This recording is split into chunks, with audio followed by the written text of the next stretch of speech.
Hey guys, so everybody has been asking me on social media to share my story about how, I came to realize that I could have coronavirus, especially with, everyone panicking around the world, not knowing whether they have it, not knowing whether they don't, and having gone the whole process of getting tested and waiting for the results. Trust me, I know exactly how it feels. So, here's my story. So a couple of weeks ago, I was at work on a normal day, as an essential worker, and we were given these forms. It was like, a screening of some sort, and there were symptoms of coronavirus right there. So you tick yes, no, in the ones that you have symptoms of. So somewhere down in the list there was diarrhea, right? So the night before, I had diarrhea. So casually tick yes on diarrhea. And then the big boss came, and then when he came, the line manager called him and told him that, no, Andile ticked yes on diarrhea, which is one of the symptoms of coronavirus. And, he panicked, called me in, was like, are you okay? I was like, yeah, I'm fine. So, no, because we see that you ticked yes. And it was a big hoo-ha, And I was like, no, I'm okay. It happened yesterday, it didn't happen today. And it was like, you need to go and have yourself checked. And I was like, these people are panicking for no actual reason, So then I called in, the hotline. I spoke to a representative on the other side of the phone, that went well, and I told him, asked him 4 questions, and I told him how I was feeling, and a whole lot of ginger like that, which was good. And he told me that, no, you can continue going to work because we don't let people stay at home if they have one symptom of the COVID-19. So I tell my boss, what the consultant said. And he's like, no, you need to go and have yourself checked by a doctor. No, like an actual doctor. So I'm like, hey, this is becoming too much, just for diarrhea. But I go to the doctor, the next day. Funny enough, when I woke up the next day, I had a weird fever, that I didn't even know where it was coming from. So I was like, okay, maybe, let me just go and have myself checked just to be sure. So here I am, going to see the doctor and have myself checked, and then they check for my temperature, for my high blood pressure, they check for my sugar levels and a whole lot of other things. And then it turns out that my high blood pressure is up and my temperature is up, which raised a whole lot of alarms, and they said that they referred me to a testing unit to go and have myself checked, because they did screening and they just checked my whole body and a whole lot of that. So when I got the letter, referral to go see the testing unit and have myself checked for coronavirus, I was panicking, because I thought it was just diarrhea, and I didn't understand that there was so much that went with the diarrhea, So on my way, a lot of things, I was thinking about the people that I was in contact with. I was thinking, of my colleagues, but most importantly, I was thinking of my family, immediate family. I was thinking of my mom. She's over 60. So if I have it, that means she probably might have it. And her immune system is not as strong as mine. So now the question is, what if I get tested and I have it? All the people that I met in the course of, the past 14 days will too have to get tested, and it's going to be a big and stressful thing. But I went in there, I met the doctor, and I signed a couple of forms, and then they put me into, the van, and they had this testing kit. It's like lip gloss, that brush people use as a lip gloss applier. It's like that brush, but it's longer, and what they do is they thrust it into your throat, and then they kind of like scrap on your throat, on your esophagus, and trust me, it is uncomfortable, because at some moments I felt like I was going to puke, and it was just that quick, and the nurse was like, okay, we're done. And then he thrust it back into the container, closed it, and wrote my name on it. But that whole entire time, I had wished that I could get my results right there and then, because that will help with the anxiety, that will help with, my peace of mind.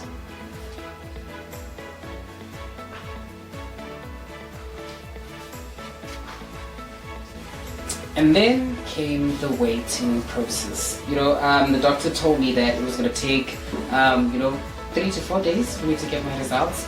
But 5 days later, I still hadn't had my results. 6 days later, I still hadn't had my results. 7 days later, I still hadn't had my results. And I was stressing. Listen, I think more than anything, not knowing was stressing me more than the actual thought of having the virus. You know, because, you know, so much goes through your mind, so much goes through, you know, your body and your spirit, because you don't know sure what you're waiting for. You might be waiting for a positive, you might be waiting for a negative, and now the wait's not just you. You know, it's you, it's your family, it's your friends, everybody that you're in contact with. You know, and in the whole process of waiting, I felt my anxiety, you know, skyrocketing. And I'm not gonna loosely say I almost fell into depression, but I had my moments, you know. I had my moments where I didn't want to talk to anyone, you know, I didn't want to see anyone, you know, because I had to be on lockdown. I had to be, you know, in my own space, just in case the results come back positive. I had to be locked away, you know, which on its own is stressful because I didn't get to see my mom through the whole wait, which was 8 days, you know, and you can imagine how stressful that is. Not even for me now, but for her. Because now she's sitting there and she doesn't know what's going on with me. She doesn't know, you know, whether I'm okay or I'm not okay, you know, even though we talk over the phone. Because, you know, when you talk to people over the phone, they're going to tell you what you want to hear. You know, so that was that. You know, it was very, very stressful. But, you know, like the strong person that I am, I had to do it, and I had to do it not only for me, but for my friends, for my family, and for everyone that, you know, that loves me and appreciates me. So I had to be strong, you know. Luckily for me, I have a very strong, you know, host of people around me, you know, that I can lean on, that I can depend on.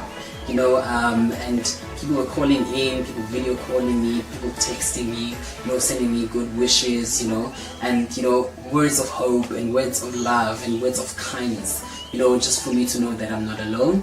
Even if it feels like I am, you know, they are there with me, even though they cannot be, you know, with me physically.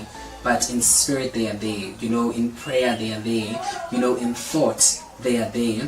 And I'm so grateful for them.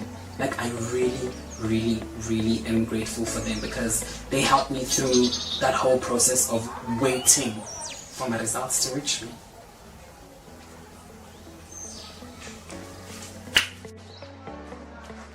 And finally, the waiting is over.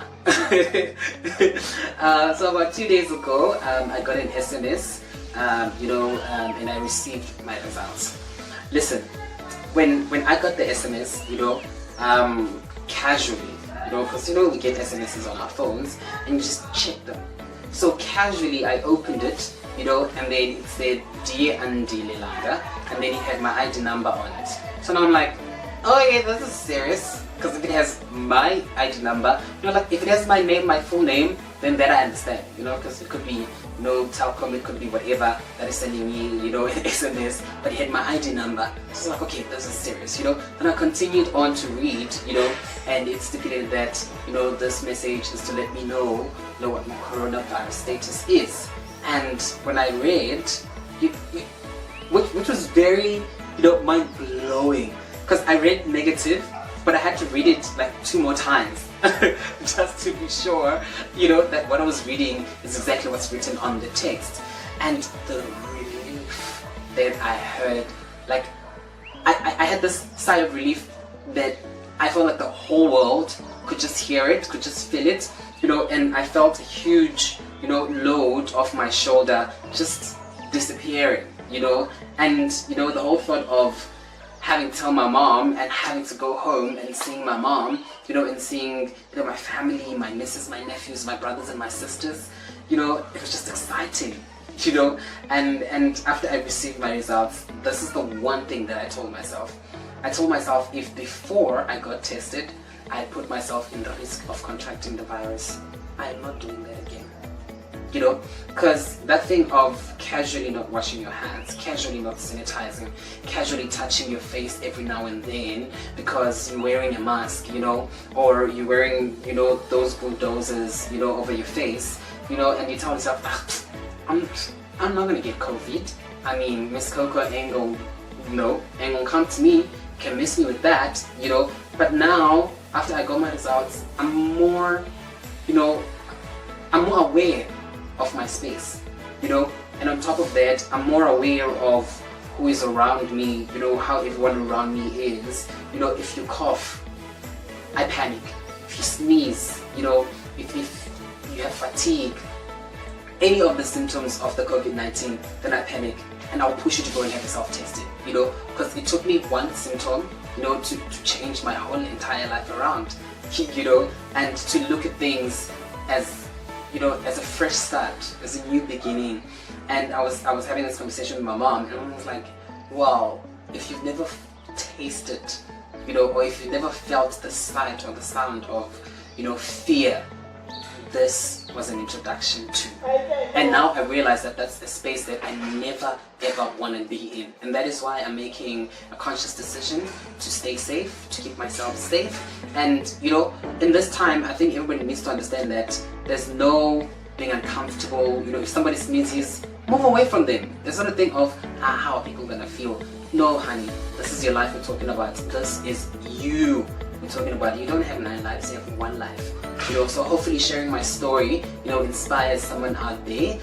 Share some love, share some hope, and get yourself tested.